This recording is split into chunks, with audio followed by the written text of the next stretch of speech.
Great. Welcome to a beginner's course, total beginner's course for AWS.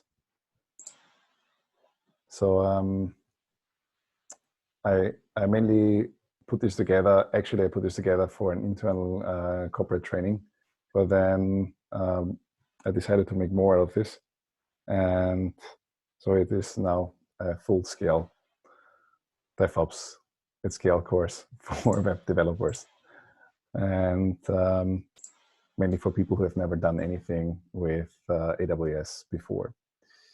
If you don't mind, William, I'm just going to mute you, and David as well, because I have some, thank you, some echo on the headphones. All right, let me walk you through what we are going to do in this course or in this training. I want to give you a very thorough introduction to AWS, which will include that we are signing up. So the course is partly presentation style, partly lab based, which requires you to have a phone and a credit card, or otherwise you cannot sign up. If you don't have one, you can still follow along, but I think it's much more fun if you sign up to AWS and play around with everything yourself. It will be more or less free. AWS comes with a free tier. Then I want to talk a little bit about security and identity and access management on AWS, because one thing that AWS is really trying to be very good at is security guidelines and security policies. And I think it should be right there at the beginning of the course before we're doing anything else. Then I want to talk a little bit about elastic computing and elasticity of the cloud. Then scalability, not elasticity, scalability of the cloud, where we are doing something with auto-scaling groups and load balancers. And I do think that this will be pretty much our day one of this training. Let's see if we can cover more. After that, I would have planned, we're talking about storage in AWS, storage possibilities in AWS. So where we are working with S3 and the Elastic file system and also the Elastic block storage. Then I wanted to go very deep into networking on AWS. That would mean create a VPC, create public and private subnets, internet gateways, NAT devices, NAT gateways, and so on, and see how we can place our EC2 instances between those subnets and between availability zones and so on. So that would be section 5. Then I wanted to talk about the actual development part. When you want to develop something, usually you start with some sort of code on your developer's machine or in Teams. So code versioning with Git. And then instead of GitHub, I wanted to use code commit for the labs. So it's going to stay in the AWS ecosystem. I wanted to start containerizing applications. So I wanted to use Docker for building out development environments on the developer's computer and then push those to an Elastic container service via the Elastic Container Registry from AWS. So we're going to provision cluster and understanding how clusters are working, understanding how Docker works, and so on. And then I wanted to kind of package everything together and build a continuous delivery cycle where we are taking the code and we are pushing it into a cluster, and the cluster is set up in a specific network that we create and uses storage that we create and scales up and down. And that with a real-world example where we use some either WordPress or Laravel or Java app, something like that. So I just took out some services you will be very familiar with when you finish the training. That is things like regions, availability zones, security groups, auto-scaling groups, things like the EC2 instances, code build, code commit, and so on. So those plus a few more should be, you should be very familiar with once we ran through the labs.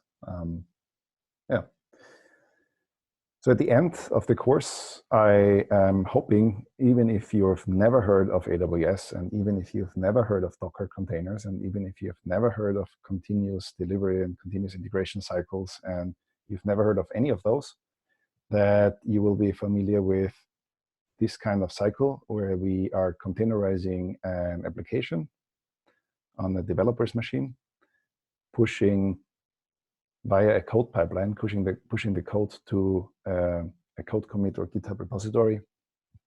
So you're going to learn what is that. Building out an image for Docker and pushing it into ECR, that is the Elastic Container Registry, which is a private registry for Docker containers on AWS, and then using code deploy, which is another service, and pushing it into an EC2 Elastic Container Service. And along the way, you're going to learn, well, what is an RDS database, what is IAM, what is VPC, what is ELB, Elastic Load Balancing, what is Route 53 for domains, and what are security groups, and so on and so forth. All right, that's what you need. You probably need some pen and paper, because there is a lot of information in this course. You're going to need some curiosity, because it's going to be interactive. There's labs and theories. You can ask any questions whenever necessary. It might be nice if I'm just talking, that you maybe chat something in the chat. You can find it in the Zoom chat. I keep it open on the side, so I know what is going on. That you have fun during the course. If you have absolutely no fun, feel free to hop off anytime. I'm also recording it, so make breaks if you want to. I'm also making breaks between different sections of the course. So I'm not going to talk for 3 hours straight because I think my voice cannot handle it. And I might gonna ask someone something in between, just because it's gonna fit into the overall material. But feel free to say pass whenever you don't want to answer a question or you cannot answer a question. Are there any questions at this point? Okay. Well, let's make a quick test. Dylan, are you here? Yes, I am. What is the square root of 5,433,189? It's a test. You can say pass. Then I'll say pass. Okay. It's 2,330. All right. Okay, a little bit about myself. I am usually doing software architecture, and I'm an instructor. I did a couple of Udemy courses and video courses on other platforms. I also gave in-person trainings before, mostly about blockchain technology to governments and Fortune 500 companies, universities, masters. And for this course, why it came up is because I'm working with financial applications and development teams, and I was looking for ways to publish them more easily without having our own cloud. And hopefully, like yourself, I started as a total AWS beginner. And I wrote down all the questions that I had as AWS beginner and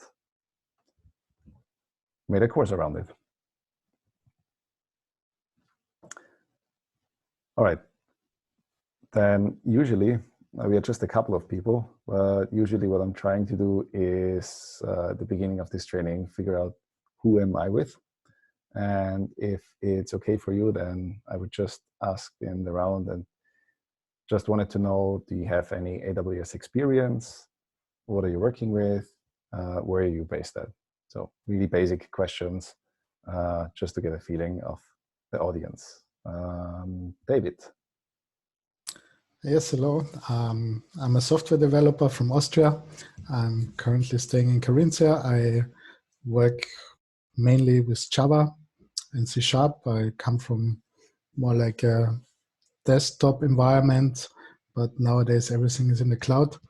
I've never done anything with AWS, so I'm very interested I had a look at the Google Cloud, but I'm looking forward to learn more about AWS. Thanks. All right, thank you. Stefan. Hi, I'm Stefan. I'm from Austria in Graz.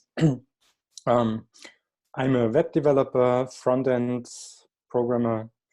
I worked for many years together with Thomas, or I work. And yeah, I'm really interested in all the services of AWS. I've heard a lot of keywords around, never had the time to actually dive in and fiddle around. So I hope to get some ideas and can use it in the future. So thanks that I can join. Great.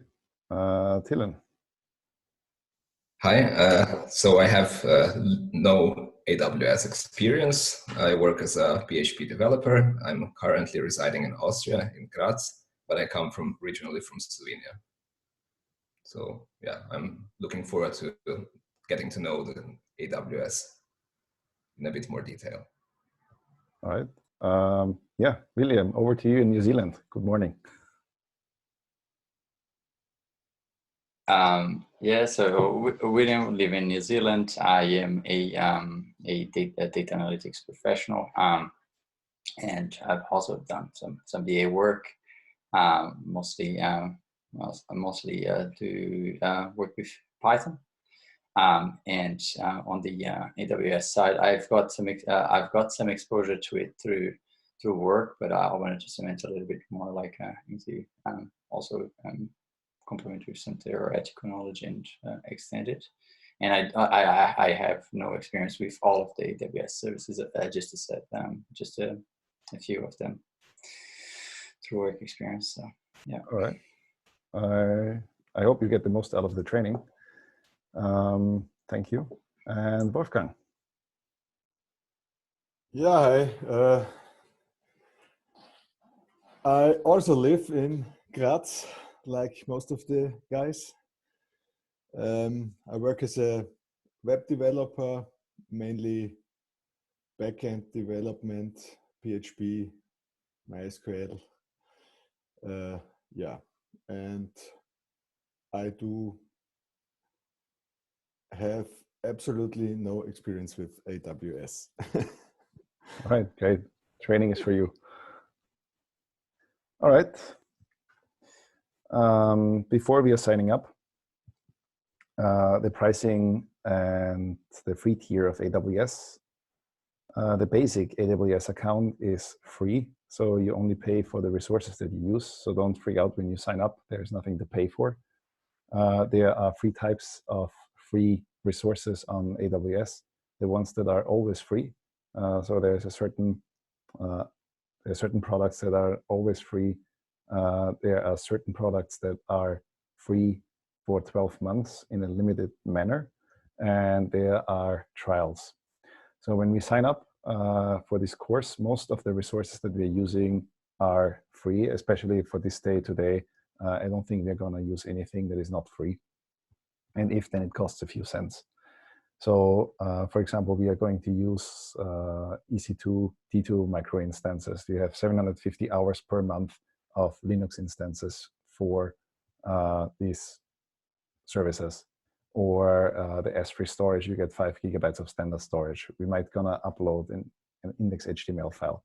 There's a couple of kilobytes and so on. So most of the services are free.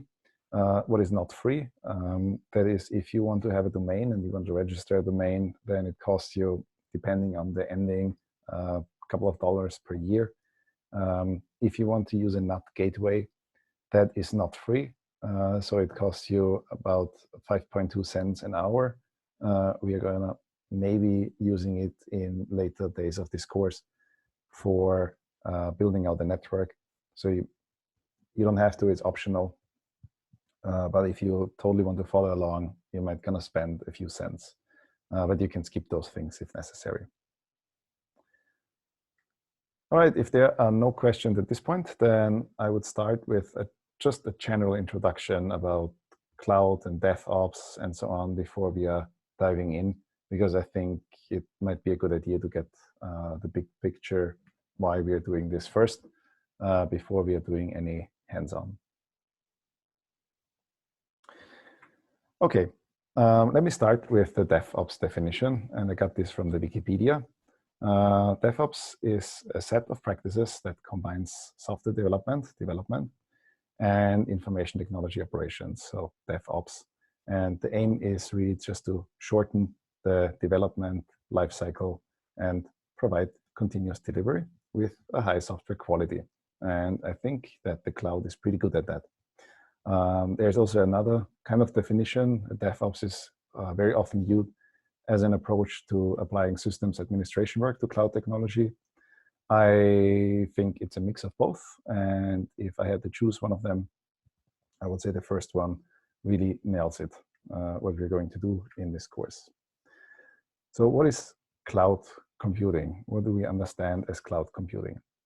First of all, it is an on-demand delivery and on-demand procurement of compute power. So you have everything there on demand. You just have to start it. You don't have to first order it somewhere and wait a month. It is there on demand. And you only pay for what you use. So you don't have to make huge upfront commitments. At AWS, you pay, I think, per second or at least per minute. And so it is, if you don't use it for a long period of time, you can turn it off anytime and you're just using that bit. And furthermore, there is no one-fits-all package. You can provision exactly the right type and size of computing resources. And I think that makes it very, very powerful compared to owning your own data center. So there are, in general, 3 types of cloud computing, and they have a different level of flexibility. There is on-premise, which is not on this slide. It's on the next one. There's infrastructure as a service, IaaS, which is cloud computing with the highest level of flexibility. There is platform as a service. So that's something where you don't need to manage anything underlying. You just provide your own data. And there is software as a service. That would be something like a mail client, a web mail client, which is managed by your software provider. So I stole this graphics from the Alibaba Cloud website, and I think it shows very nicely where everything fits in. So on the one hand, you have the traditional data center, which is on-premise servers, and everything there upwards is managed by yourself. And then you have IaaS, where where the servers are managed, servers and networking are managed by the provider, and you put your own operating system and whatever you necessary on top of that. PaaS, you would put data and application on top of that. That would be something like a managed MySQL instance, RDS, or similar services like that. And then you have SaaS. You are managing nothing, you're just using it. So the first question that I would have, if you've ever used anything like Docker or like Kubernetes, you might have heard of it. Where does it fit? On which or between which towers here does it fit in? Tilen, any idea? I'd say somewhere between platform and software as a service.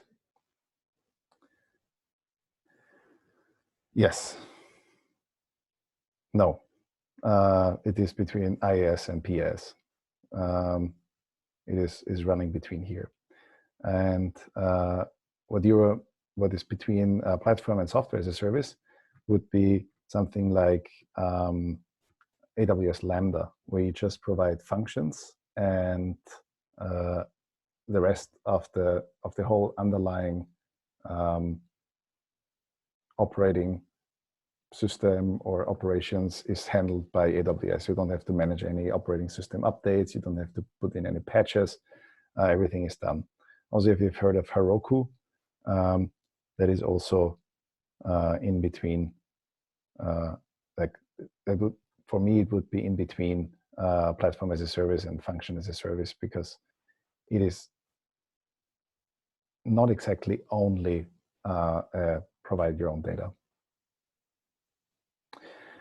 Okay, let me give you a couple of reasons why you want to move to the cloud or why not.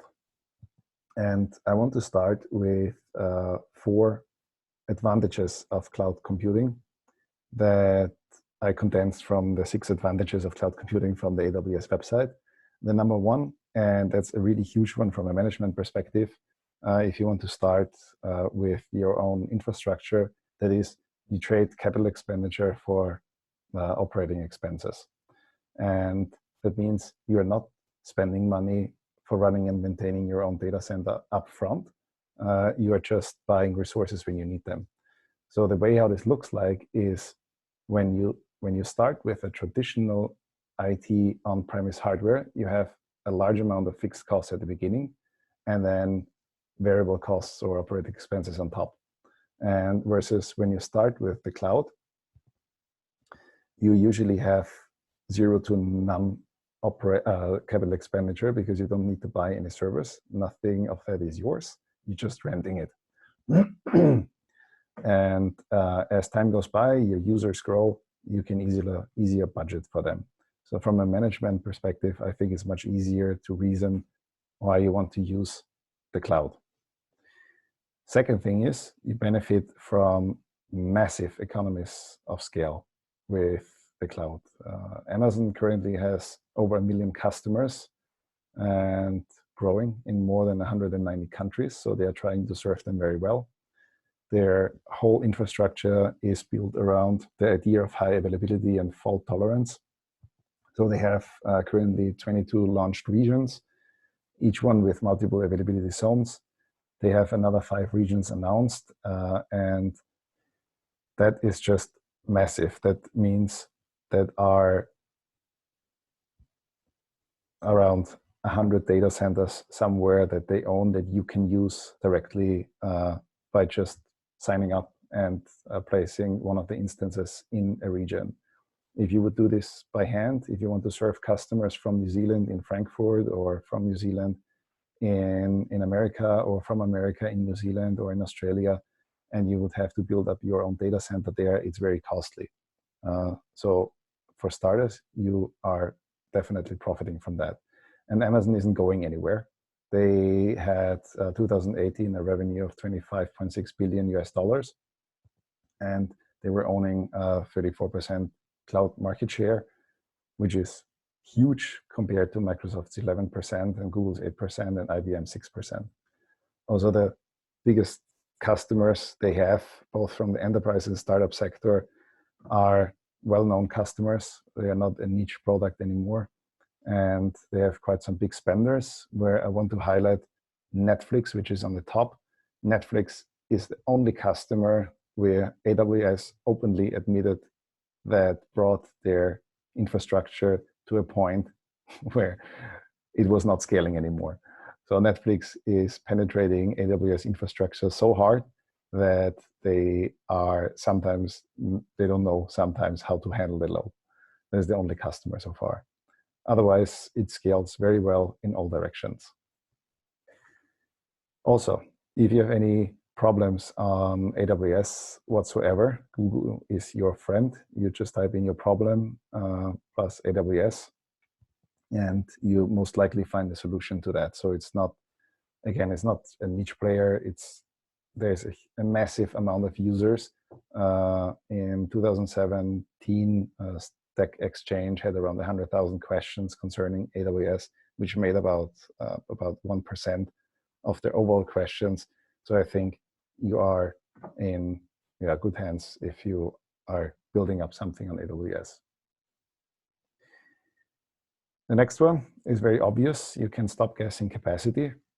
When you build up your own infrastructure, and we had this a couple of times, where you build up, you buy a server, and the server is very powerful, and you say, well, this lasts for at least 1,000 users, and then time goes by and your user base grows, and suddenly you have under capacity because you have more users than your server can handle, so you buy another server and so on.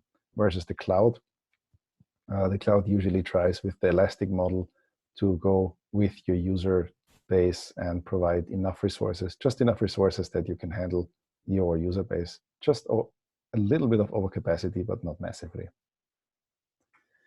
And the last thing is you have the speed and the agility to go global in minutes.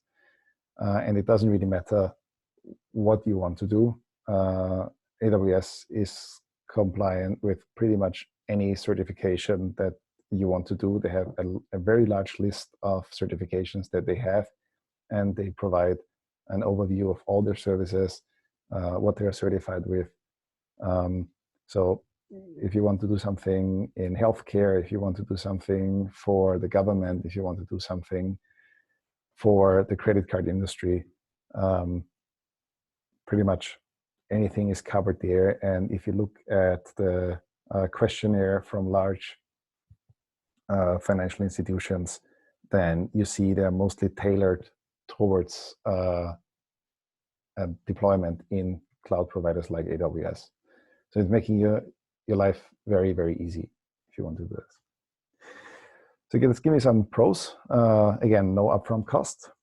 There's predictable cost in the cloud, even though I heard some very bad stories about people spending $1 million overnight on AWS. Usually the cost is predictable if you're not making any large mistakes. You have a very high level of resilience. You have high availability and failover. It's very easily to achieve. You have a great functionality out of the box. And if you have a cloud native application, then it's mostly self-managed. But first you need to know what is cloud native. Plus you have virtually instant and virtually unlimited scalability. So the cons, if you have a traditional application, a legacy application, you cannot just move this to the cloud. It will not work. So if you have some sort of MySQL, Apache, PHP application, and you think, well, I'm just going to rent some instances and move everything to the cloud, that will cost you more, performance will be less, and your overhead for management will increase. So the idea is really to use the AWS services for what they were meant for and avoid vendor lock-in.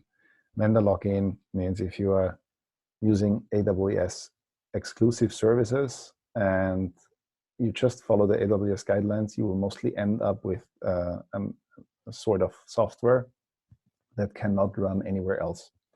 If you're going with something more mainstream like Docker, and the way we're doing it, you can move your infrastructure quite easily from AWS to either your own infrastructure or to Google Cloud or Azure or wherever else you want to. Okay, that brings me to the first lab, and I'm going to provide you in the chat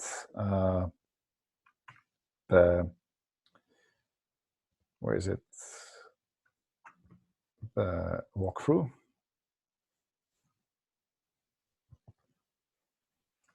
Copy Dropbox link.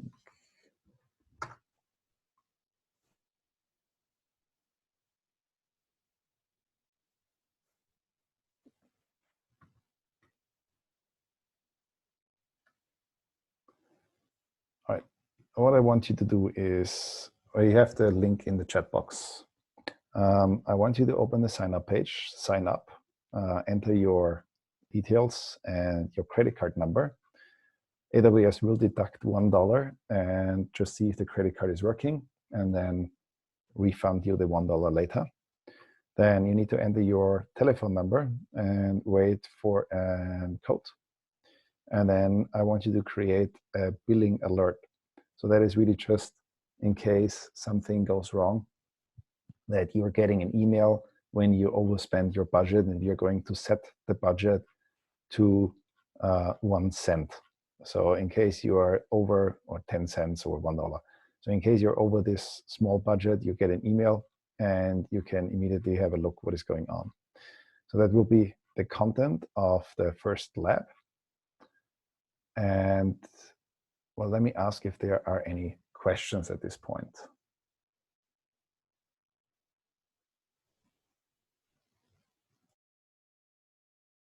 Great. Is everybody still here? I lose everyone already. Yes. Okay. Even listening. Okay.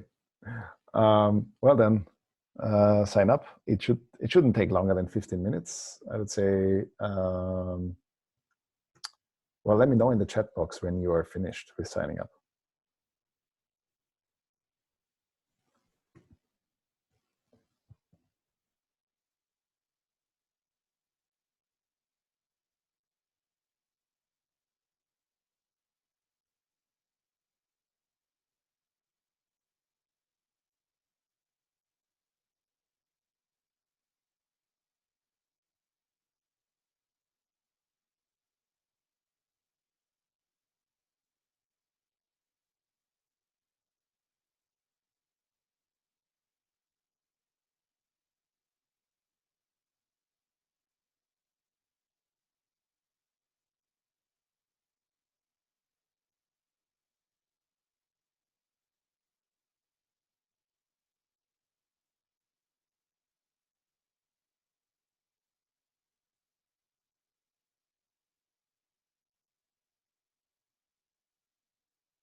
Everyone is finished, then we can continue.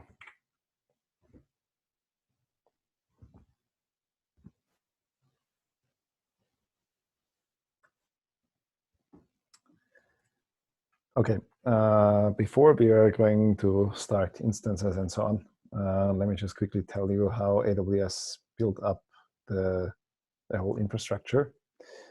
There are regions, and the AWS regions are really physical locations around the world where they place data centers, and they have multiple what they call availability zones per region that are separate data centers within one region to make it well, more fault tolerant, increase resilience, and so on. So in general, the regions are built up in a way, or how they cluster their URLs is they have the service code that would be the service that you're using, like a DynamoDB or RDS or whatever it is, dot the region code. And the region code would be, in my case, where I usually work is Frankfurt, so it would be EU-central-1 would be the service code.amazonaws.com, and you would see these kind of URLs popping up, and they mostly have this structure. So what you want to do is you want to select, for this course, you want to select the region that's near you, because that's, well, you won't see any difference. But I just think it might be better to select the region near you. For me, it's going to be Frankfurt. You can select any other region you want. What you might gonna realize that there is no region in China, but there are actually 2 regions within China mainland, which are not part of the official ecosystem of AWS. They have the same kind of APIs to work with, the same kind of structure. So you can log into the region of AWS in China, but they are totally separate from each other because they are behind the firewall. So, and they are operated by somebody else, by a third party. Availability zones are an interesting concept because each region has 1 or more discrete data centers. And the reason is they want to have they want to increase redundancy. So they have redundant power, networking, and connectivity per availability zone. They are interconnected with high bandwidth and low latency networking. So yeah, just keep it like this. The traffic between the availability zones is encrypted, and it is so fast that you can actually do synchronous replication between availability zones. So you can have an active or multi-master database between those.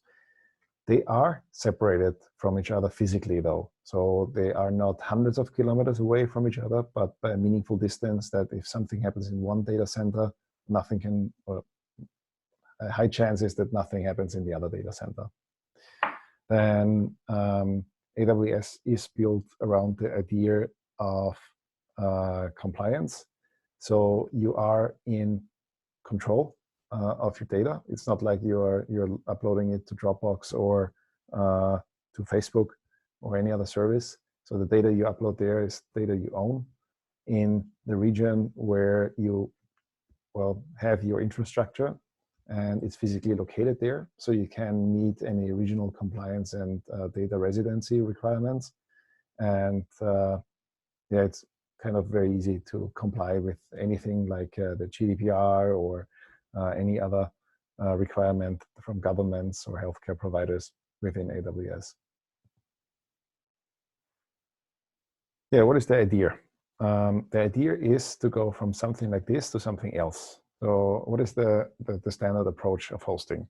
The standard approach of hosting, if you have some sort of WordPress or whatever you have, you get some server and you put on some Linux, and then you install Apache and you install PHP and you install MySQL, and you have some sort of configuration for PHP, and you have to log into your server every now and then and provide updates, and you have to back up your MySQL and so on. So that is kind of the monolithic approach of hosting that a lot of people take out there. That means you have a lot of manual labor unless you're using some sort of Chef or Ansible or similar tools. You most likely will have release slippage and especially config slippage. So it works on your developer's machine, but suddenly it doesn't work on the server, or it doesn't work on your developer's machine, but surprisingly it works on the server. We had that a lot of times. It is not quite easy to achieve high availability. with this kind of structure, even though that's okay. But when it comes to scaling, very often it goes towards vertical scaling instead of horizontal scaling. So you add a better processor, you add more RAM, or you make the server more powerful instead of adding more of the similar server. So it's scaling up instead of scaling out. And then it becomes something like this. You start on the developer machine, also installing Apache and PHP in MySQL, some version, and then you have to kind of migrate the database to the server and then back it up. And then you have to have the configuration similar on your developer machine as on the server. And eventually you're changing it because something is happening on your developer machine, but you don't change it on the server and install some modules. Things like that happen, I heard. And then you kind of copy, in the worst case, via FTP, those files from WordPress to your Linux server, and all of that is pretty messy. It's not something that you want to do for teams, for larger teams. It doesn't scale well. It just brings a lot of troubles. So the idea is from AWS to provide a set of services, a set of resources that you can use. And that's a mix of infrastructure as a service, platform as a service, and software as a service products. So you can use EC2 instances and networking on the lowest level, but then you're using something like RDS to manage a database with failover, with some guarantees that it's not, it's replicating, backups, and so on, and all the OS level patches are installed. And then on top, you maybe use some webmail clients that you don't have to do anything with that. It's just working out of the box. It's just there.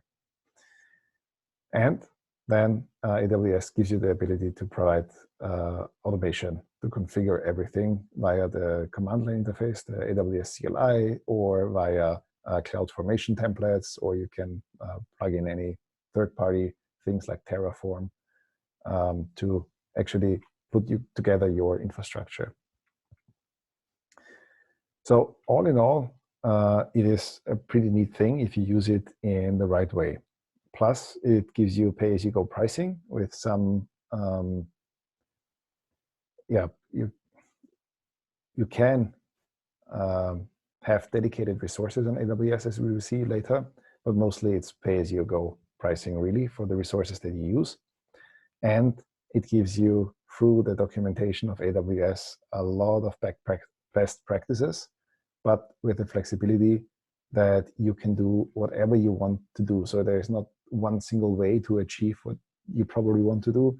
There's like a ton of different ways, and it's not always very clear which one is the best one. And I'm, well, trying to show you one way of deploying applications now in this course, but you will probably, with every step, you will see a ton of other ways how you can achieve the same result. All right, plus AWS is no magic. So one thing that they are very good with is communicating through the website that they can do anything you want in any way you want, but it's still no magic behind. They are deploying servers and you get access to the servers or the infrastructure in one way or another. So if you want to look into something like a globally spanning multi-master, multi-regional database with sub-millisecond data transfer latency between those regions, you will not get it because it's not physically not possible.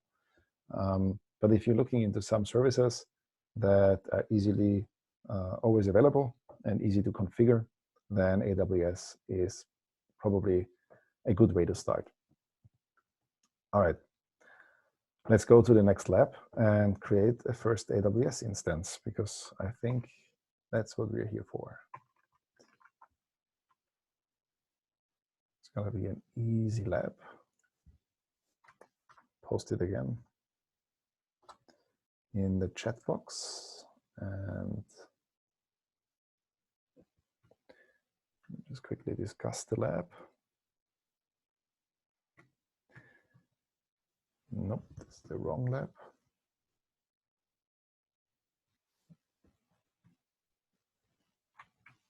That is No.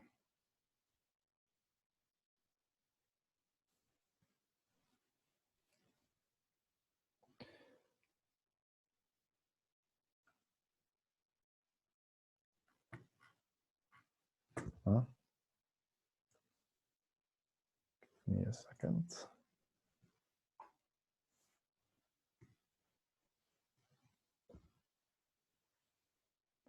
It just has the wrong title.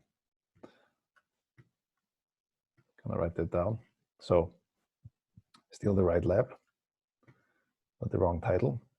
So the first thing that you want to do is you select a region. That's something you find on the top right corner. I'm gonna show it to you in a second. Then you go to the EC2 dashboard by typing in EC2, and the first thing you want to do is create a key pair. So the key pair is necessary to log into your instance. You go to the very, well, on the network and security, you find key pairs, and you create a key pair. Give it a name, and download it in the PEM format unless you're using PuTTY. But most of the operating systems have OpenSSH installed. So including Windows 10, and I'm using Windows, you have OpenSSH installed. If you run into any troubles here, let me know. We're gonna figure it out. Then you create key pair, and it will download the key pair. And then you copy it somewhere safe. So that's your private key to access your instances later. And we're gonna use it throughout this course, so don't delete it. Then you're gonna go to the dashboard and you start an instance. You choose an AMI, and you choose just the first AMI here, the Amazon Linux 2 AMI. I'm gonna tell you later after this lab what an AMI is exactly. And you choose an instance type. And unless you want to spend money, I strongly suggest you use the free tier eligible T2 micro instance type. You say, instead of review and launch, you say next, configure instance details. That's on the bottom right corner. Then you select the subnet. You just make sure that auto assign public IP is enabled. It should be enabled, and the shutdown behavior is terminate. Doesn't really matter. So you'll play around a little bit.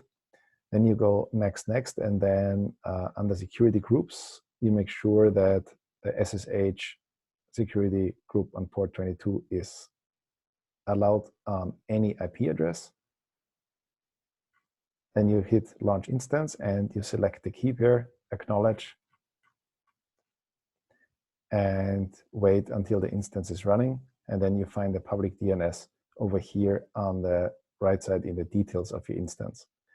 So you can use this to connect to your instance. You can also click on connect over here, and it gives you the details how you can connect to your instance.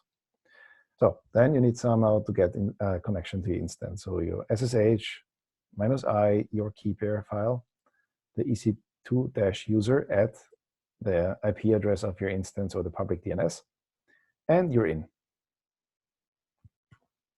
All right, that's it. Then you click exit, then you right click on your instance and say terminate, and the lab is finished. And yeah, I think it shouldn't take longer than 15 minutes. No. Any questions at this point?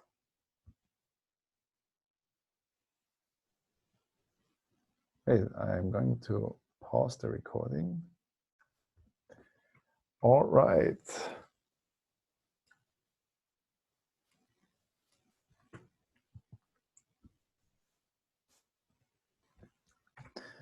So let's do a little recap.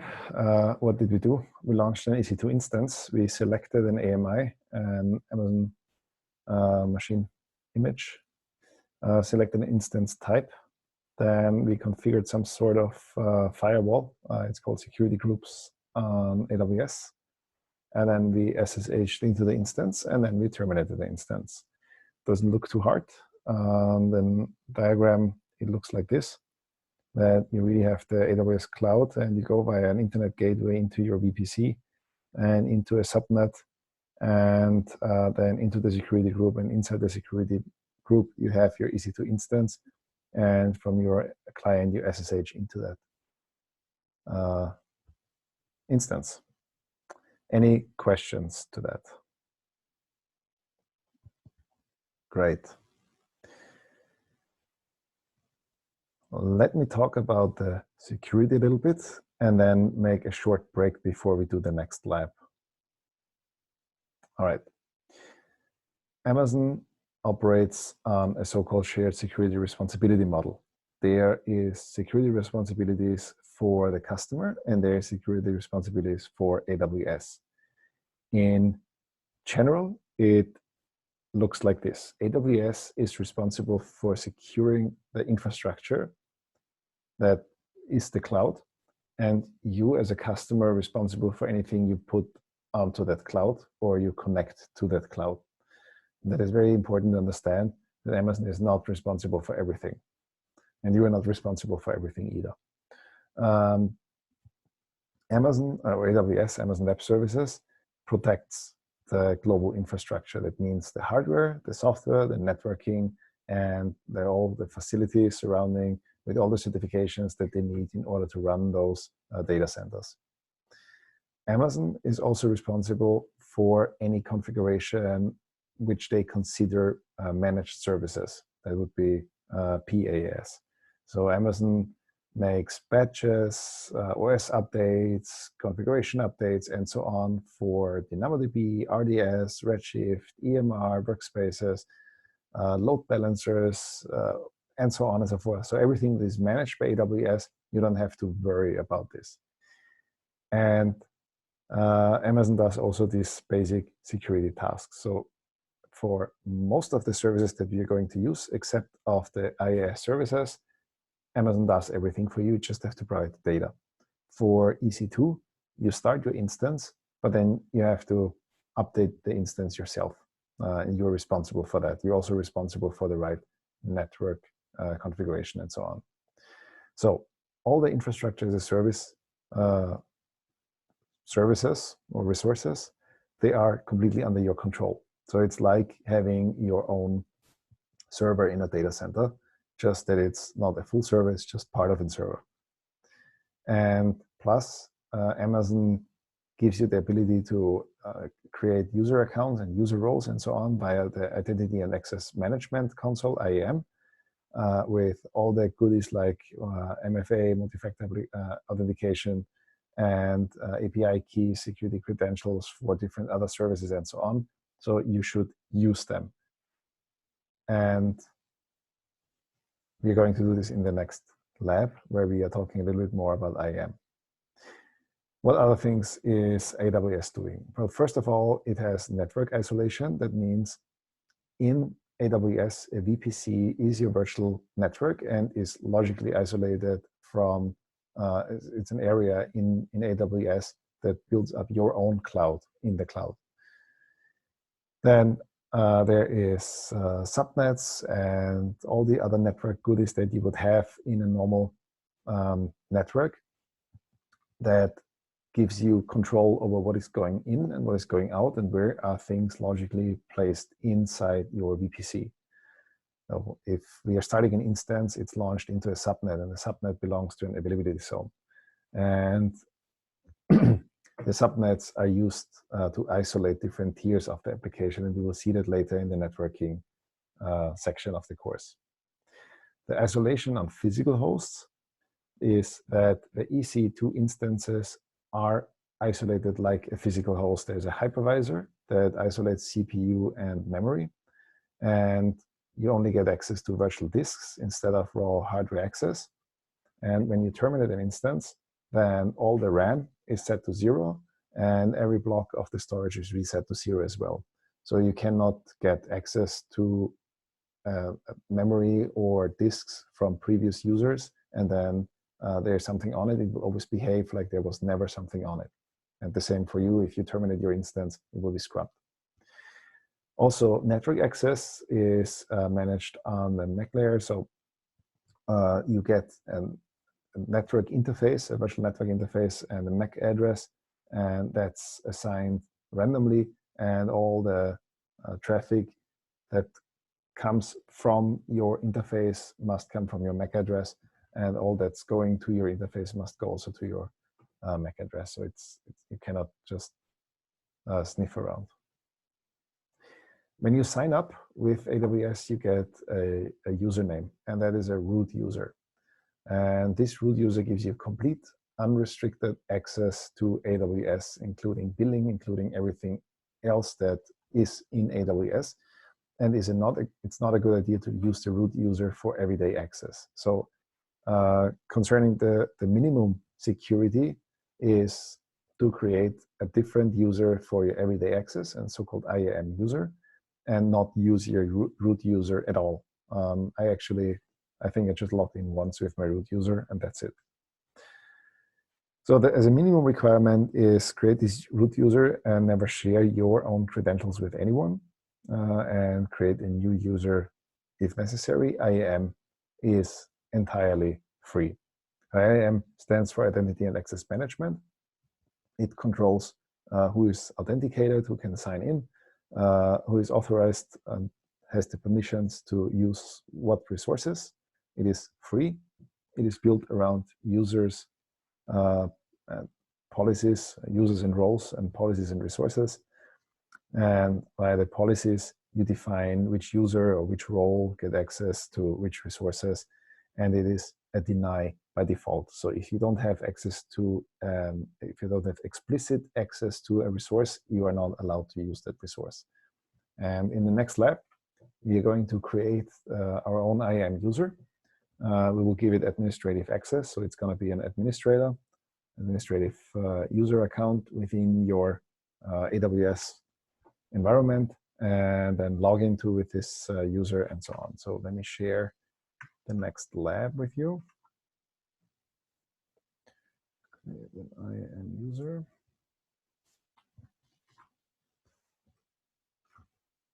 Yep, that was the wrong chat.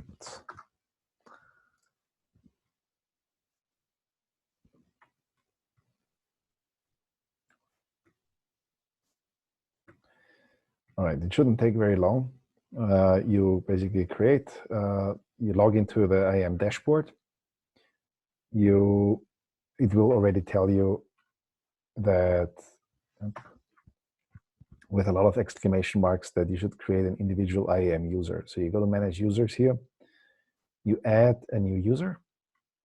That's pretty straightforward. You give the user a username, and you say programmatic access yes, AWS management console access yes. Then you say either automatic password or custom password, whatever you want to choose. Then you add the user to a group. Attach a policy, the administrator access policy. Use some text if you want to add it to the group admins. Sorry, somewhere you create a group. Or you have to create a group admin.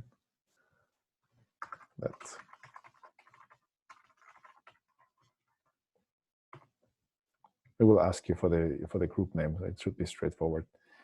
And then you hit create user, and it will tell you, okay, success, and it will give you a URL. And with this URL, you log into your own dashboard, which consists of I think it's 12 digits, the AWS account ID, .signin.aws.amazon.com/console with your username and your password that you set before.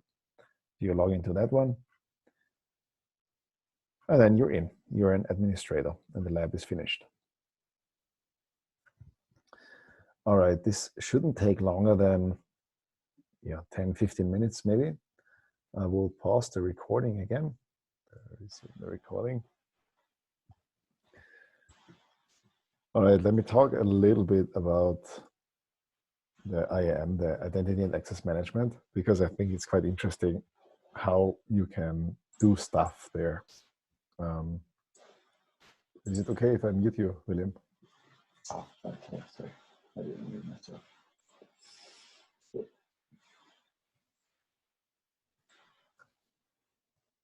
Right.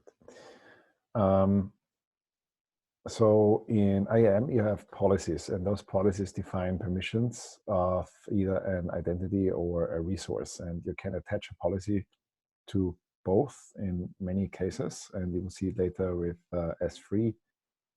where you attach policies to an S3 bucket or attach a policy that you can access a S3 bucket to an identity. So it's both is possible.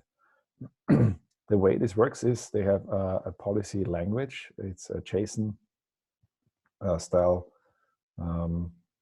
Well, they call this well, it's a policy, and it mostly describes 3 to 4 things. The one is the effect. If you allow or explicitly deny anything, it has an action that would be the permission. So in this case, you can barely see it, but it's S3 get, S3 list. This would be permissions, and then on a resource, and that's an Amazon resource name towards a resource. And again, you will see it later where we are actually working with S3.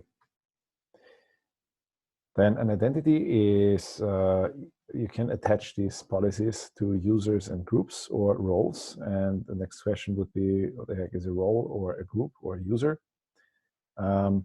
Users are usually, in 99% of the cases, users are users, persons, and roles are usually computers or any resource that you attach it to, like an EC2 instance can get a role of something. There is a minimum security in AWS that is never share user and use groups to group similar access patterns together. So admins are admin groups, devs are developers are maybe a devs group, testers are testers group, and QA would be a QA group, and then attach the policies to the groups instead of the single users. So kind of group them together. Rule of thumb, users are for people and roles are for machines. Now the policies are a very fine-grained thing. You can override policies on everything, and it's always a deny by default. So you would have to explicitly allow something. If there is any deny in any chain, as far as I understand it, any deny will override any explicit allow anywhere. So it is kind of a union, at least for S3 buckets, it's a union. I think it is everywhere a union of all the policies together. And if there's any deny, an explicit deny will override any explicit allows. Any questions to that? We're not going any deeper into identity and access management because we don't need it for this course. I myself, I worked with only a couple of roles and users because I also never needed it. But if there's any questions, I will try to dig deeper if necessary. Okay, let me talk about one of the 2 things that really make the cloud really cool. The one is elasticity, the other one is scalability. So the first one, elasticity, what is elastic computing? The Elastic Compute Cloud, the EC2, is an Amazon product. It basically describes a scalable computing capacity, and it moves from capital expenditure, where you have to invest in hardware upfront, to operating expense, where you just pay for what you use. It lets you develop and deploy applications faster, at least on the website it says so. And it gives you these virtual computing environments, which we know as instances. And they have an AMI, an instance type, a key pair usually, and then you can attach storage, networking, firewalls, security groups, and elastic network interfaces and whatnot to these instances. So it is a thing with a couple of properties. If you come from traditional hardware, then usually you have your server, and the server has some hardware, then operating system and software, and a configuration on top that moves in the cloud to the hardware would be the instance type.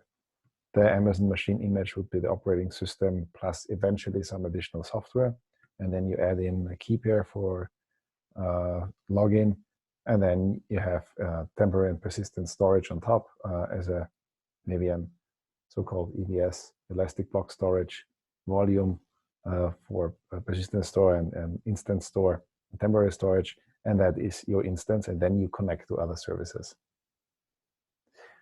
Let's talk about the instance types first. Those describe what we usually know as hardware capabilities. The hardware of the instance is the instance type. And there are 5 instance types. I only have 4 here, but I think there are 5 instance types, and they are grouped into families. So you have compute instance types, memory, special for memory heavy tasks, for graphics heavy tasks, for storage heavy tasks. So you have these kind of instance types. And there are limits, even though Amazon suggests that there are no limits, but there are limits. So the current limits, the standard limits, unless I think you have to reach out to support, you can by default have what they call vCPUs. I'm talking about this in a second. When you create your account, you can have 256 vCPUs in your account, and then you have to somehow reach another tier, and then you can have 1,152 vCPUs per region. And I think you can increase that even further, but you have to become an enterprise customer, and you have to spend quite a bit of money. I got this from the website, from the Amazon AWS website.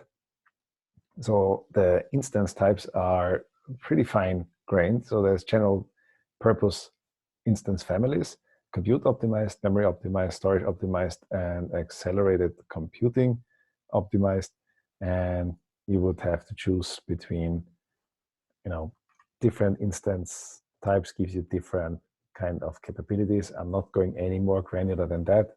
If you need something more than what I'm going to show you in the training, then have a look on the website. It is very, very comprehensive and very fine-grained in which direction you can go. But there is one main difference between 2 kind of families here. And that comes down to what is a vCPU. And that comes up quite a bit, and it's not very clear on the website what is a vCPU. On the T2, and I think also on the T3 instances, it's always like, go back, there's A and M and T and so on, these instances. So every instance that starts with T2, or I think also T3, a vCPU is an actual CPU core. So you get access to one vCPU is one physical CPU core. And I was digging quite a bit and found that there's people running benchmarks on-premise hardware with similar CPUs than Amazon is using, and the overhead or the performance loss between a virtualized CPU and with access to a physical core and an actual CPU on an on-premise hardware server, physical server, the loss is very minor. So there's almost no loss. But what they found is, as soon as they go to a CPU optimized instance, which is a not T2 instance, it starts I think with M or with C, I don't know. Suddenly there is a loss of performance on one CPU against a physical server. And the reason is a vCPU on a non-T2 instance is a logical core, which gives you one hyperthread instead of one physical core. So you have quite a performance loss there. I usually, for web hosting, that is a web developer's course here, I usually use T2 instances. I've not worked with any other instances so far. I just leave it as is. 2018, did some digging. Amazon seems to have used these Intel Xeon CPUs for their T2 instances at least. I do believe that they upgrade them regularly, but they are still using mostly Intel and not AMD CPUs. So might be good to know. And their range is anything from 0.5 vCPUs for, I think, the micro instance, the nano instance, to 96 vCPUs per instance. So you can get one instance with 96 vCPUs if you need them. purchase options. What we did in the course was buying on-demand instances. So you actually buy the second, the instance that you launch. So if you need one instance, you get one instance immediately. You don't have to wait, and you don't have to commit to anything. That is very important. So that has a specific price. There is a savings plan where you commit to a specific amount of usage, and in terms of a 1 or 3 years plan, and then you get it cheaper. There's also reserved instances where you have a consistent instance configuration, a scheduled instance, spot instance, dedicated host, and so on. So the most two of them you will run into is the on-demand instance and usually the spot instance, because Amazon tries to sell you this quite aggressively. So what is a spot instance? A spot instance is an instance you can bid on, and that is a resource that is available and unused within the AWS network. So it is the same instance that you have on demand, but for a much lower price and up to 90% off. And the reason is because Amazon still has to have them running, but it's not used at the moment. So you can bid on them, and when you get them, you can run whatever you want to run your task on it, and you get a 2-minute warning when somebody else bids higher, then your instance will be terminated. So that is quite an interesting idea how you can put together your instances, because when you only work with on-demand instances, it will be quite expensive, but you can add spot instances on top and you get quite a bit of computing power for a relatively low price. And it also has dedicated hosts, where you pay for an actual physical host, and dedicated instances where you can say, I have to have some software on my computer and I have to pay for a maximum of 4 cores and 1 CPU. And then you can have actually dedicated instances to you that say, okay, you are running your software on a host that has 1 CPU with 4 cores. We actually put that in there, and you can use the same kind of EC2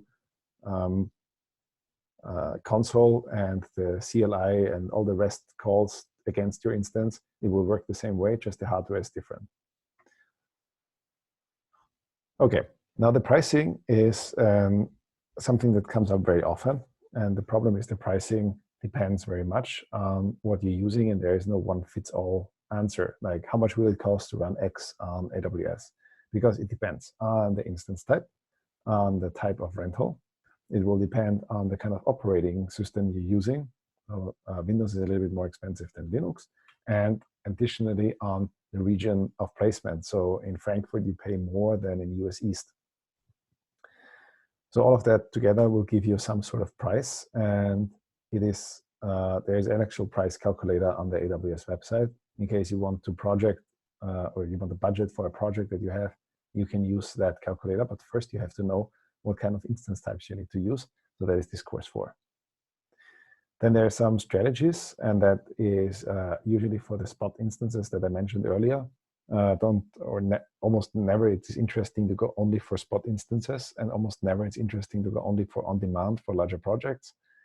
Usually it's a mix of on-demand and spot instances. So the idea is to have some on-demand instances always running, and then add some spot instances just to balance out. And we'll also give you a termination notice, and we will have quite some strategies why this doesn't really matter if an instance goes down or not. Okay, any questions to that? Great. Let's talk about the next layer, the Amazon machine image. Every time you launch an index, you have to specify an Amazon machine image. And that is the operating system that sits on top of the instance type. It's like a virtual machine image, just on an actual instance in the AWS ecosystem. You can launch multiple instances from a single AMI with the same configuration, and you can launch multiple instances with different AMIs, so that shouldn't be a surprise. The good thing is you can create your own AMIs. And the way you do this is usually you create an EBS snapshot. So EBS stands for Elastic Block Storage. So it is kind of a volume snapshot, and then register this as an AMI and then launch new instances or copy this into another AMI. I'm not going this route. Not such a fan of specialized AMIs because you have to also maintain them. So I'm usually taking a different route. So you have kind of a new AMI, and the problem is you still have to configure an instance to your environment. And this is where the idea of a custom AMI usually comes in, but sometimes, or most of the time, it's not enough. So the idea is to use what is called user data. And with user data, you can use a generic AMI, and that might be just an Amazon Linux 2 AMI, and then use the user data to modify any configuration at launch time. And that is exactly what we're going to do in the next lab. We are going to make use of a so-called user data field and configure an instance when it's launched. Let me share.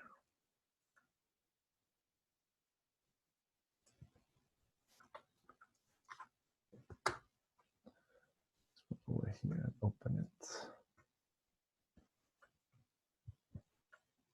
All right, let me walk you through that. You launch a new instance. You select the Amazon Linux 2 AMI, please. You select the T2 micro again, and then hit configure instance details. And then on the very bottom, you find advanced details. And over there, you find user data. And inside this user data, you can enter some commands that are executed upon startup from the instance. And it's only on the first launch. It's not on subsequent launches of the instance. So it's only during the first launch.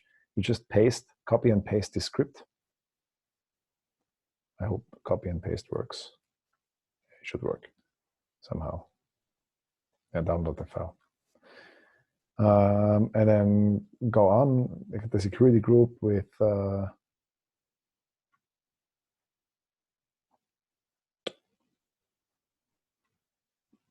port. 1 second. Let me quickly check something. What does the script do?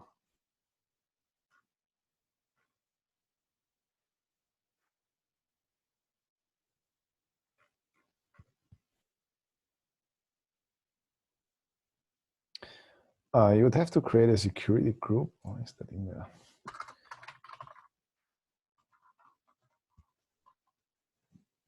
In the security group where you specify the port that is open, it says here the security has no rule. But in the security group you have to start, you would have to add port 80 in order to let some HTTP traffic through. So there will be port 22. I will show it to you in a second after I post the recording. But additionally, port 80, then you start the instance. Then you wait until the instance is running. Then you open that URL in your browser.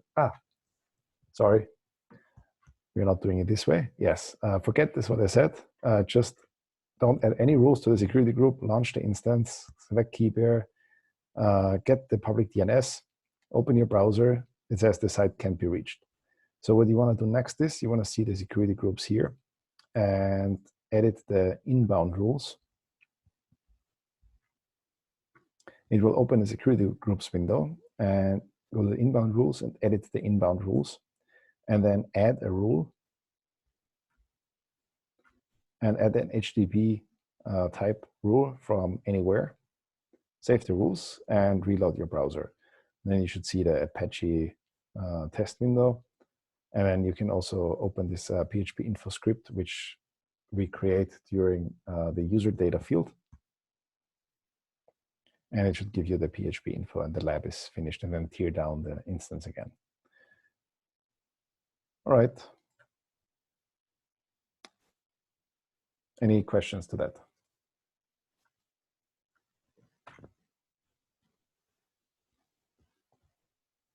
Great. All right, give it a try.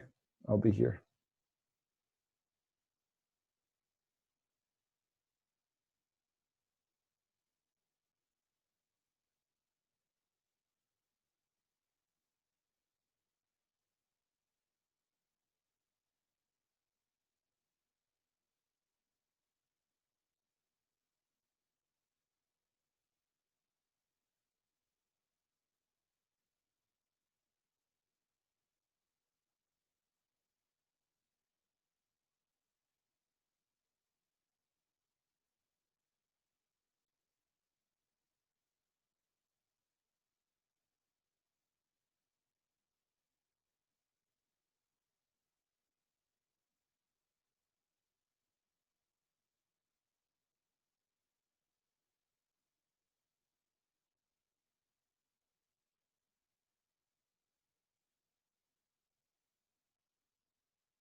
I'm recording.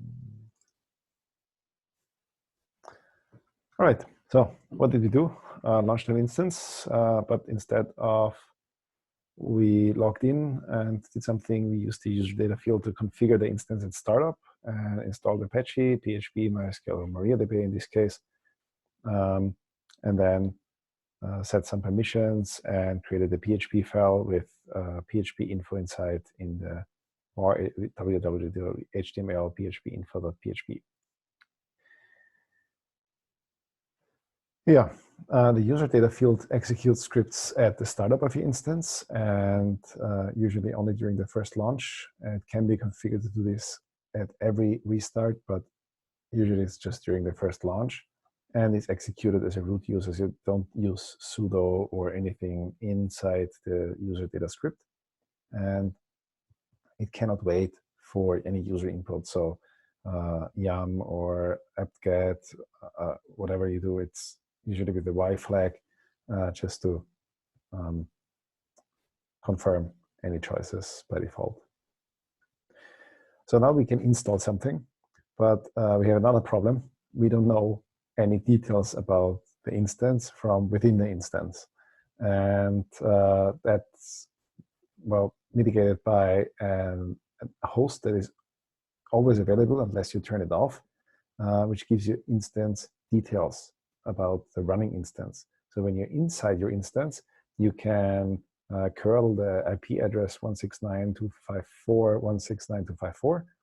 It's a local link address. It's only available from within your instance, and get some details about your instance. It's the IP address or the instance ID and so on.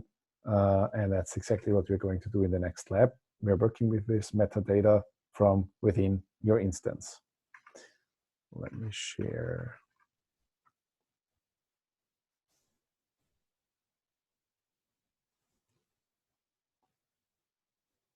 This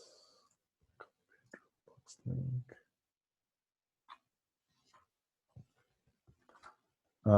There was a question, what happens if one of the command fails?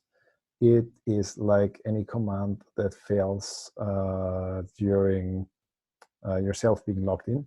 Actually had this a couple of times when there's two things.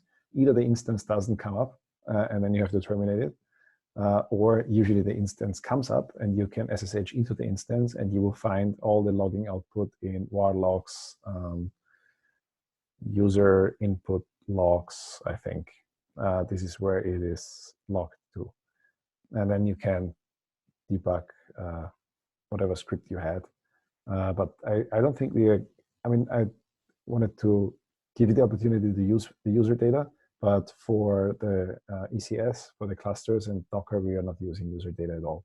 because we are using pre-configured AMIs from Amazon to launch the Docker daemon and so on. All right. Understand metadata. So you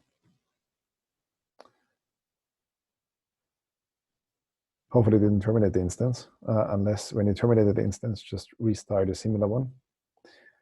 Connect to it, and then curl, for example, 169.254.169.254/latest/metadata, and that will give you this list of information that is available from your instance through this URL. And then, for example, you could do metadata/instance ID, and you will get the instance ID of your machine. Next is we are going to create a file. So basically just copy and paste this command, and it's going to file get contents, and this instance ID, which is basically the same as curl if you've never worked with PHP before, and write it into this instance ID PHP file in var www.html. So that way, when you go to your browser and you take your host/instance ID.php, you get your instance ID over here. It will output this one. All right, and then you terminate the instance. That's it. That's the whole lab. And then we're using this knowledge in one of the next labs to put something more scalable together. Perfect.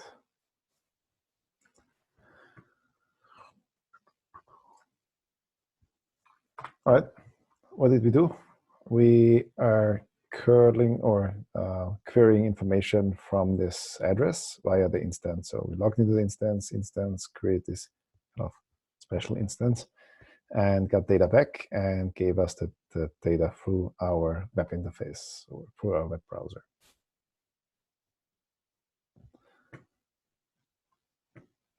That looks like this. Okay, any questions to that? Otherwise, I would go to the next big topic, that is scalability. Great. Let's talk about horizontal versus vertical scaling, or scaling out versus scaling up. Vertical scaling requirement might be 10,000 users per day. Might be good to have some sort of 4-core CPU. It's just made out of thin air. Some 8 gigabytes of RAM and 256 gigabytes of SSD. That should be just fine if the 10,000 users are distributed equally across the day and there is no spikes, then that should be just okay. If we are going for 10,000 users per hour and we are scaling up, then we would have some sort of like 16-core CPU, suddenly 32 gigabytes of RAM. Maybe we need a stronger hard disk as well. I don't know. The requirement is now 10,000 users per second. David, what would you say? What would be the hardware for that? Yeah, maybe 100-core CPU, but I haven't seen one of those. We just don't know. So it's clear that it might be better to just add instances or add resourcing power in a parallel manner than in just making one instance stronger, because you can do a lot more. In case of horizontal scaling, you start with one instance that might be this strong, and if your requirements change upwards, you add more instances, and if it's going even more, then you add even more instances. Of course, it doesn't scale like this in practice forever, but it scales pretty far and much better than this one. So elasticity and scalability together is the ability to acquire resources as you need them and release resources when you no longer need them. And in the cloud, you kind of want to do this pretty much automatically. Scalability is the property of a system, and that's from Wikipedia. It's the property of a system to handle a growing amount of work by adding resources to the system. And there's two ways. There is scale out and scale in. horizontal scaling, and scale up and scale down for vertical scaling. And now comes the really cool thing. We're going to create an auto-scaling group in AWS and attach a load balancer to it. So when the load increases, it will add instances automatically. And when the load decreases, it will remove them automatically. And we get one single endpoint by adding a load balancer to that. And then we have a scalable solution on the very basic level. And that's what I want to do in the next lab. It is the last lab for today because it's pretty late already, or early, depending on where you are. It is a very long lab. And then I want to discuss this lab and then go through the load balancers and then conclude the day today. So let me just open the lab document and discuss this with everyone.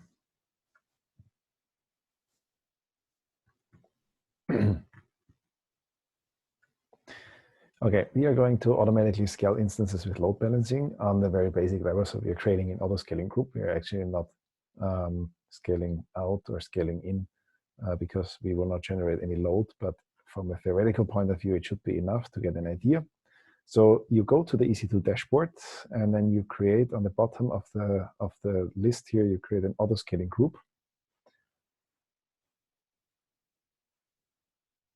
An auto-scaling group needs a name and a launch template. And the launch template is a template for AWS to know how it should launch your EC2 instances. So basically the whole launch instance thing is then in one template, and will tell the auto-scaling group how to launch this instance.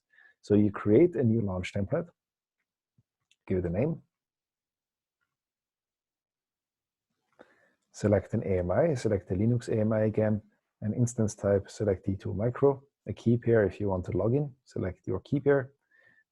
Then you place it into one of the security groups that you created earlier for access over SSH and HTTP. So port 22 and port 80 is open. Then you use the advanced settings to paste the user data, and you paste this user data. So it automatically creates an index.php file by getting the contents of this special instance here, a special IP address that we used as metadata before. And then create the launch template, reload and select the launch template. Yes, next. Then you place this in any of the subnets that you want. A subnet is one of the availability zones. So EU Central 1A, EU Central 1B, or EU Central 1C. Next, you select Enable Load Balancing, and you create a target group. We'll talk about what targets group are after the lab. Create the target group. Give the target group a name. Select instance here, instance type, HTTP, port 80 in your VPC, and hit create. And then select the target group, back to your other tab for the target group. Then you say the group size is desired capacity is 2, minimum capacity is 1, and maximum capacity is 4. And you set target group scaling policy, and you say the average CPU utilization should be 50. So it's more than 50, add an instance. If it's less than 50, remove an instance. Then hit next. You don't need any notifications at this point, so you're not integrating with, you don't get any emails or SNS or whatever, no tags as well. And then you create the auto-scaling group. Next, you go to your EC2 dashboard, and you see that the EC2 instances are running. And this doesn't create your load balancer yet. So you can go to either one of those EC2 instances and open them, and it should give you the instance ID at this point. But there is no single point of entry. So that would be the load balancer. So you go to the EC2 dashboard, and under the load balancers, you find load balancers and create a load balancer. You create an application load balancer. You give the load balancer a name. Say it's internet facing. You place it in all of the subnets and availability zones that you have. You attach the same security group as before, so it gives you access to port 80 and 22 through the load balancer. Might not be the best idea for future, but for now it's just enough. Then you select an existing target group, and you select the target group that you created in your autoscaling group. Then you review everything, and you create and you wait for the load balancer to be ready. It will take a minute or two. It takes a little bit until the load balancer is fully ready. You click the load balancer, and like on the instances on the bottom, there will be a detailed window, and it will show you a DNS name. You can get this DNS name. You paste the DNS name into your browser tab, and you hit reload a couple of times. And what you should observe is that it is going to, because it's an application load balancer, and application load balancer is a layer 7 load balancer, and it will do round robin. So it will, on one request, select the one instance, on the next request, the next instance. So it will have alternating instance IDs based on the instances that you created earlier, based on the autoscaling group, based on the user data and the metadata. And then you tear down everything. Very easy. I'm aware that this is a pretty large lab. It takes about 20 to 30 minutes, maybe. If you've never done it, I will do it with you live here. So I just also get a feeling for how long it takes again. And then if you are done, before you tear down everything, just share the URL inside the chat box.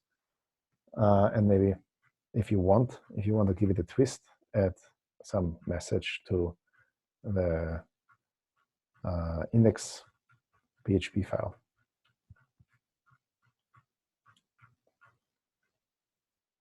You could do echo and then some message in quotes, dot, so the concatenation is a dot in PHP, target contents and so on. If you want to, not necessarily, purely optional. All right, any questions at this point?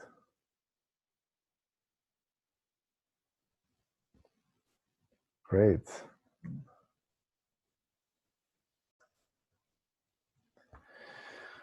Okay, so we have our load balancer, and it is distributing the load evenly. I have now 4 instances, and you can see they're coming up one after the other. You can see in the autoscaling group, that was the problem that David had, and I, at the very beginning, also couldn't figure it out what is going on. You can set a launch template version, because when you edit your launch template, you will always take the first version that you had in there, so you have to change it to a specific version. And I set my desired capacity to 4 now, so I have 4 instances running. So if you are changing stuff, you can increase the desired capacity and then decrease it again. And then autoscaling should take care of removing the oldest instances and just keeping the newer ones, so you can make a rolling update. And that is also basically how the rolling updates work across AWS. If you use any of the managed services, they are just increasing capacity and then decreasing. There's different update mechanisms, but that is one of them. Yeah, let's have a look at the target groups. So the target groups shows you the targets in the targets tab, and it tells you if they're healthy or not, and it will only route traffic to healthy targets. So when you add a new instance, it will initially be, well, first it will have a warm-up period, and if it's a little bit too slow, then it will be unhealthy for a certain amount of time, and then it will become healthy, and as soon as it's healthy, it will route traffic to your targets. So the cool thing is, you can see also the availability zones for your load balancer, and you see that there is different targets and different availability zones, and the load balancer automatically transfers loads to these targets as soon as they are healthy. Also with the autoscaling group, that's a little bit of a dangerous thing. you go home at night because you tried something and you're just terminating your instances. And so you terminate and you think you can go home now, but they will come back up because autoscaling doesn't care if you terminated the instances or not. It doesn't care why you terminated the instances. It will just try to reach the desired capacity. So it will just go back up and in this case launch 3 instances a couple of minutes later. So what I'm going to do next is I'm going to delete the autoscaling group so it doesn't launch any instances anymore. I'm going to delete the load balancer. I'm going to delete the target group. I'm going to delete the launch template.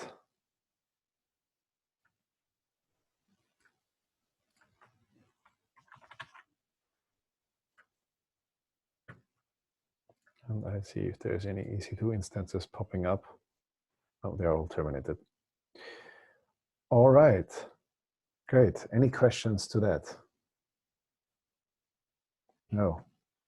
Congratulations, you started your first automatic scaling ability on AWS. So what did we do? Created an autoscaling group, created a launch template where we selected AMI instance type, key pair, security group, storage, and so on, and applied it to the autoscaling group. Then we created a target group. This is where the targets for the load balancer gets registered to, launch the autoscaling group, launch an application load balancer, and that's it.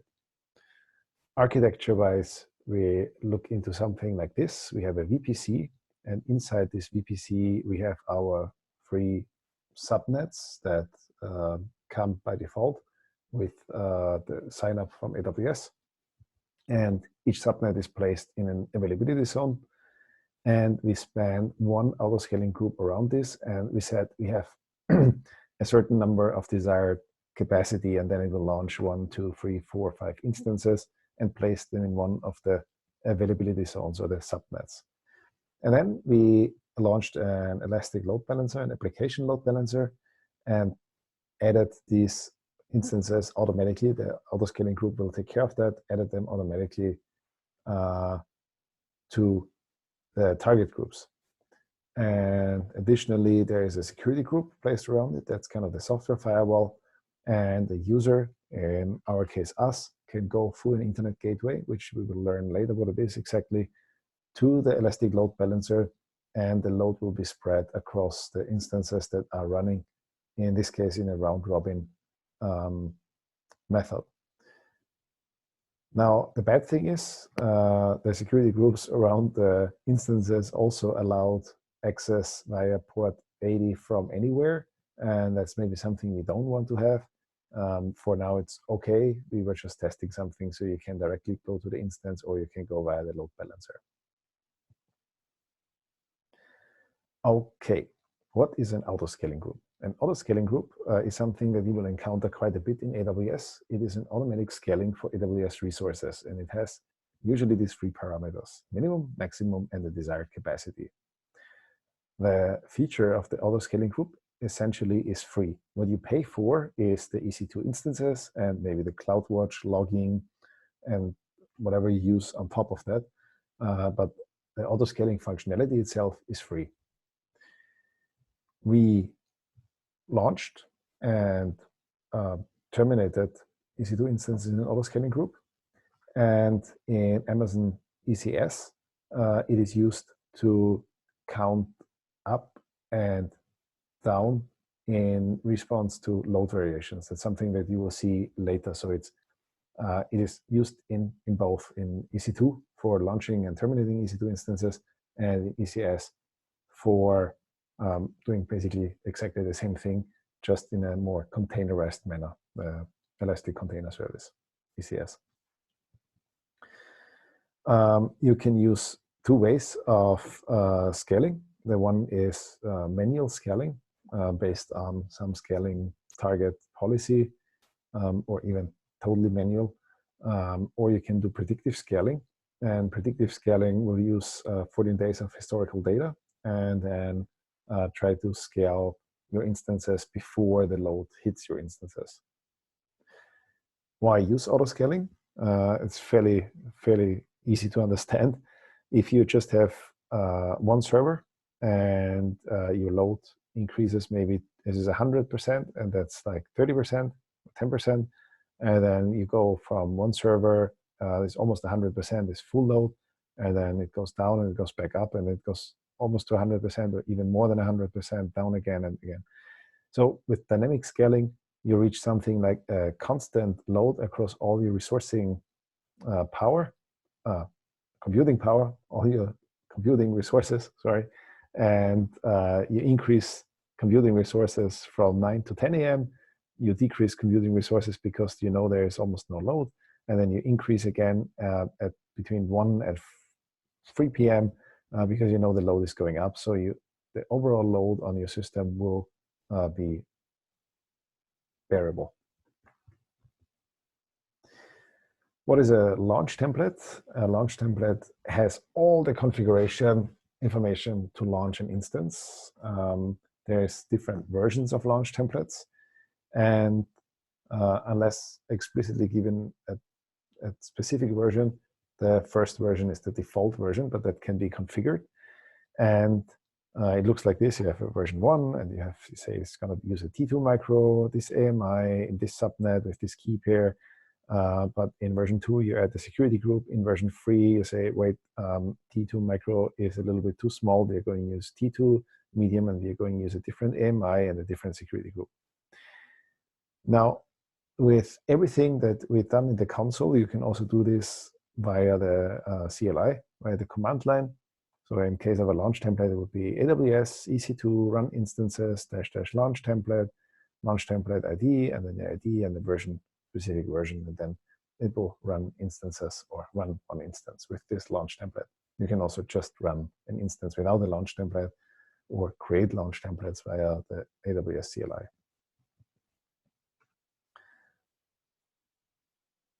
Any questions to that before I'm talking about load balancers? All right. Load balancers is what is load balancing in AWS? It is distributing incoming application or network traffic across multiple targets, such as EC2 instances, containers, IP addresses, and if possible, in multiple availability zones. So something like this, where you have 3 instances and a user through an elastic load balancer, and a second user, and that hits a different target. And there are 3 types of managed load balancing services. The classic load balancer, which is the old one, the application load balancer, and the network load balancer, which is the new one. Obviously, you can also create your own load balancing service, like an Nginx reverse proxy on one of the instances, and then just spread the load. But you would have to take care of OS level batching and updates and management and so on. I assume it would be considerably cheaper if you do it yourself, but it's not as easy. So in this case, I just want to discuss the managed load balancing services, and I'm going to give you the pricing in a second. So why use load balancing? Well, obviously, you want to balance the load across multiple instances. So a load balancer increases not only the availability, but also the fault tolerance of your applications, because the managed load balancer is something that you place already in different availability zones, and it will be, well, Amazon gives you guarantees about this load balancer that is not going down, that it has, I think, a 99.999995% uptime guarantee, and so on. So it's pretty neat service, plus it's pretty fast. You can add and remove compute resources without any interruption. As you've seen before, the load balancer waits for the targets to get healthy before it is reachable. And when you terminate them, they will be unhealthy. They will be deregistered from the target group. And then they are not reachable via the load balancer URL anymore. So it's not routing any traffic there. Also, you can offload the work for encryption and decryption to your load balancer. So HTTPS, SSL termination, you will see later with Route 53 and domains, and the Amazon Certificate Manager, ACM, that Amazon gives you all the nice things in one ecosystem. You have your domain, you need HTTPS, you create a certificate via the Amazon Certificate Manager, and it is automatically available on your load balancer, and you don't have to do anything. It is actually, the certificate is for free. So that is a very nice thing. And internally, in your own VPC, traffic, anyways, only yours. There's no traffic sniffing possible. So everything outside is going to be encrypted. Everything inside doesn't have to be. Plus, you monitor the health of your compute resources. And what you will also see later, you separate public subnets from private subnets. So you don't want actually your instances to be reachable from outside. You can also do this with security groups, but I personally prefer private public subnets, where it's very clear from a lower level where which resource belongs to. Every load balancer needs health checks, and it does this, at least the application load balancer does this by requesting, making an HTTP ping on some port with some path, for example, port 80, and it's waiting for a response Y, for example, 200. So that will be the usual thing. Make a request on / port 80. That should give you the index HTML or index PHP page, and with the HTTP response code 200. So okay. It automatically marks these targets as healthy and unhealthy based on the response code. So I had a couple of times a misconfiguration of targets where everything was unhealthy. If everything is unhealthy, it will just route traffic to everything. It doesn't have any healthy targets, so it just uses any target as a fallback solution.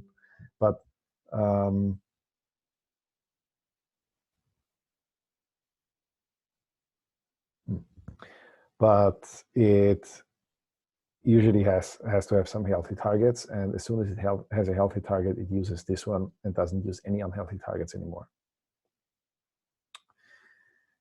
Then we have basically two load balancer, which are interesting. The slide is a little bit too early. Let me go back to this slide a little bit later. Let me talk about first the classic load balancer. The classic load balancer was the version 1 of the load balancers from AWS. It was I think 2009, and it's not recommended anymore. Amazon, I don't know if they're going to stop letting you create new classic load balancers. It is everywhere in any documentation you read. They say don't use the classic load balancer anymore. Better use the application load balancer or the network load balancer instead. It was intended for what they call the EC2 Classic network. I've never worked with the EC2 Classic network. I'm usually only working with VPCs. So I am not fully aware what exactly the properties, benefits, and drawbacks of an EC2 Classic network are. I would also, in this case, just recommend using the application and network load balancer instead. The Classic load balancer does layer 4 and layer 7 load balancing. So on the application layer or on the transport layer of the OSI model. Okay, then we have the application load balancer. I think that's the most famous one because it's fairly easy to handle. It's a layer 7 load balancer, HTTP layer, and it does content-based routing. So you can have some sort of path, host, HTTP header-based routing. You can also route based on a query string. You can also set Lambda functions as targets, which is very neat if you need them. It does server name identification, SNI. It gives you guarantees of high availability through multiple AZ availability zone deployments. And it supports all the goodies like HTTP2 and WebSockets and whatnot. And it's just perfect for microservices and containerized applications. Mostly we will use the application load balancer. It is not as fast as the network load balancer. Don't ask me the exact specific milliseconds. I just know the network load balancer. I read some tests about the network load balancer that they try to see how far they can go with the network load balancer, and I think they maxed out their testing system at around 3 million requests per second. and then it didn't give up. They just couldn't test anymore. So fairly fast. It is a layer 4 load balancer. It is connection based, and it is meant for very, very high throughput and very, very low latency. It provides now sticky sessions, which I think it didn't do before. I don't know why exactly, but in the documentation it says sticky sessions, provides DNS failover. So the two are placed on, if I go back to these graphics, over here, network load balancer, and over here, the application load balancer on the application level. So you couldn't do any kind of content-based load balancing or routing on the transport layer. You would have to unwrap the package into the application layer and then see what is inside. And that's something only the application load balancer can do. Sure. Any questions so far?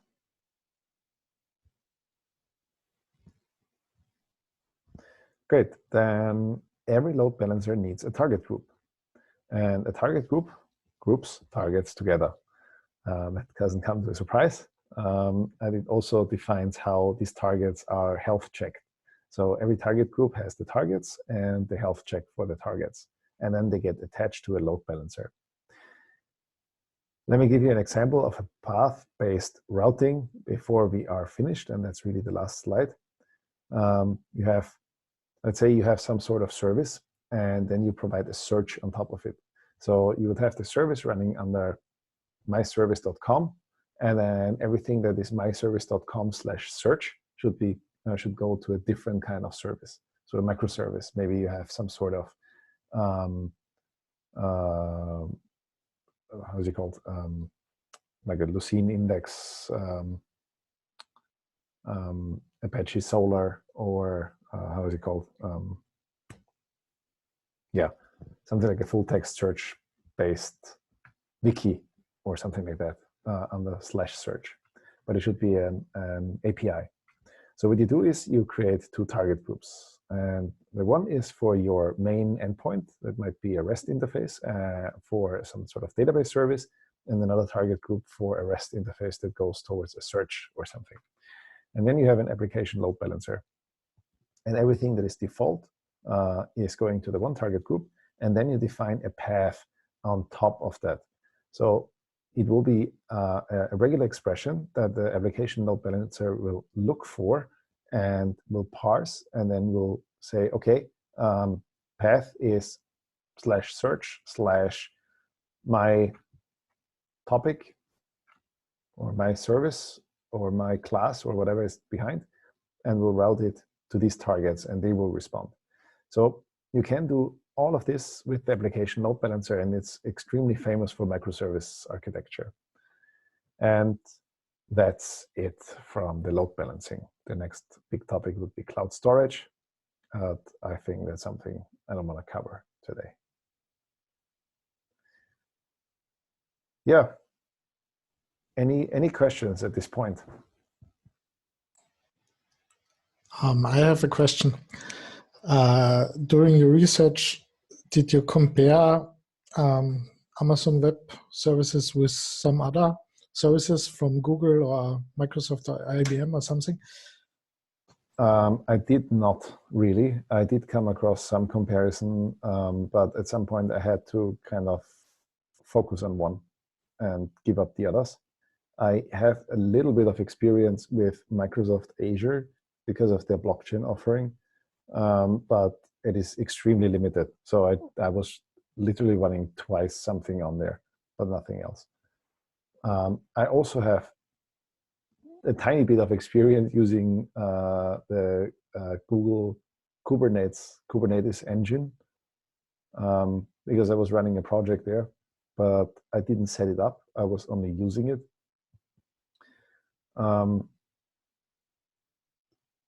So no, to answer your question, no, I did not do any further research into other cloud providers, unfortunately. Not at this level.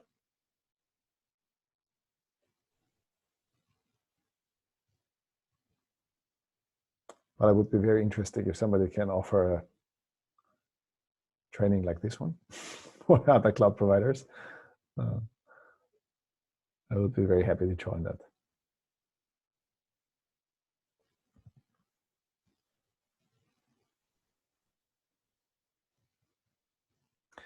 Okay. Yeah, personally, I haven't seen a lot of this kind of trainings as being pushed as much as for AWS for sure for the other providers. Yeah, I mean they still have the largest market share as far as I know. And right now with the new offerings, they are more trying to compete with Heroku. They have this new Cold Star thing, and I mean they are trying to fulfill quite a bit of niche. The one is the large customer niche with their enterprise products. It comes at a price. So if you have the money, you can scale in almost any direction. But but you would need to know quite a bit of the underlying technology as well.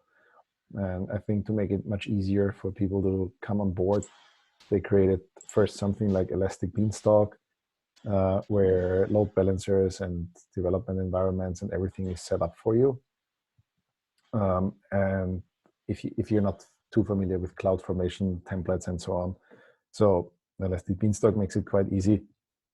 But then came Heroku and those application platforms. I don't know even how they call exactly what category this is.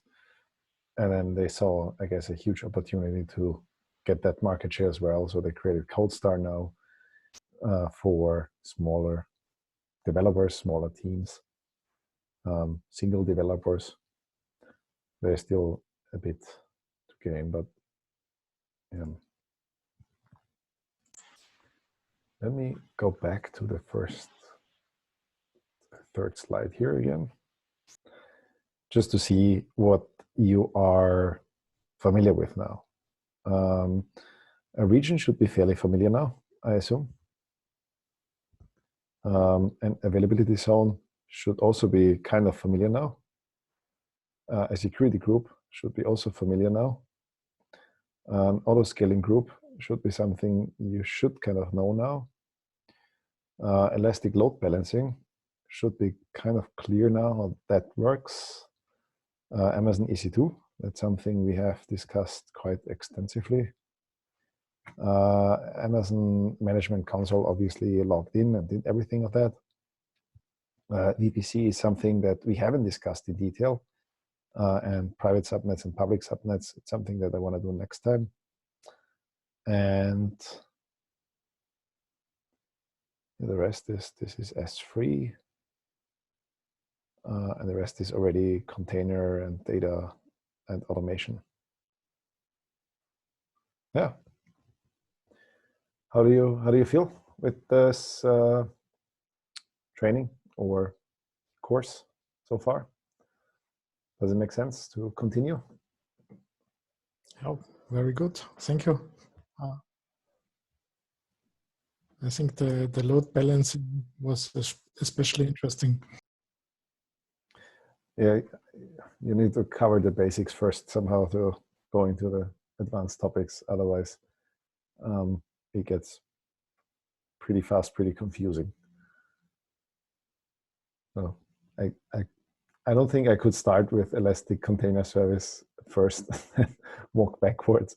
I think I would still prefer making the basics first and then going into the more advanced topics. Otherwise, it's pretty confusing if we start a cluster and place it in availability zones and then create our own VPC and so on. So I'd rather make it this way. I agree. This was great just the way it was. So it was easy to do something with this and then learn more advanced concepts on the way. All right. Thank you. And how would well, we could do next week again if you want. If it's not, I mean, if you still want to join, William. If not, then it's sure. Okay. Yeah, sure. Yeah. In terms of timing, for me, it's really like the opposite of the time that I should be sleeping normally. But yeah, I guess I would be keen to participate if there was any possibility of making another time, maybe potentially earlier or later. Then I think it makes it a little bit easier for me to join as well. Yeah, otherwise, I mean, I'm recording these and I will probably distribute them. So. Oh, cool. Yeah. That would work too. All right. Yeah, for the rest, I would say, well, next Tuesday, 1 o'clock again. It's Tuesday today, right? Yeah, 1 o'clock. That would be okay. Let me stop my screen share. And okay, also stop the recording.